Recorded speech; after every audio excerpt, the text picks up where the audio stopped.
Hello everyone, thank you for stopping by the SignOps YouTube channel. In this video we're going to look at how we can attach signs to assemblies. To do so we're going to navigate to In the Field, or In the Field tab here. We're going to select Nearest, and in this map this is taking my current location. You can see we've got an assembly up here without any signs on it. So what we're going to go ahead and do is we're going to either select the assembly from the map, or we can select it down here in the assemblies list. So we'll go ahead and select it from the map here. And here you can see it pulls up all the relevant information that we attributed to this assembly when we created it. From here, to add signs to an assembly, what we're going to do is we're going to come down here, we're going to select Add Sign. When we select that, we're going to be able to enter or add the sign a number of different ways. We can scan the tag ID, we can select the sign from our inventory, or we can create a new sign. To show you how this is done, I'll try it a couple different ways here. So I'm going to go ahead and we're going to scan the tag ID. Let me go ahead and get my barcode scanner set here. We're going to go ahead and we're going to scan the tag ID.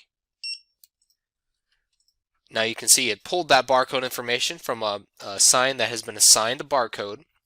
You can see it automatically populates the install date. Next we're going to select what direction that this sign is facing. We're going to go ahead and we're going to select East, and any comments about the sign.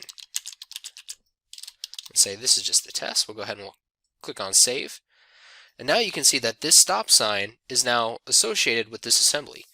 We can see the tag ID, and from here we can take a number of different actions with this sign. We can edit the sign, replace the sign, or retire a sign. Actually, in this case, I want to go ahead and I want to add another sign to this assembly. And again, to do so, I'm going to add a sign here. And in this case, instead of scanning it with my barcode scanner, I'm going to go ahead and I'm going to select the sign from my inventory. And this is going to give me a list of all the signs in which I've assigned a barcode to. From here, I'm going to go ahead and select my all-way sign. And again, it's going to prompt me with these next steps. It's going to automatically populate the install date with today's date. I'm going to be able to select the direction and enter any comments again about this sign. Click Save. And now we can see two signs are now associated with this assembly. Alright, and that is how to add signs to an assembly. Thank you for watching, everybody.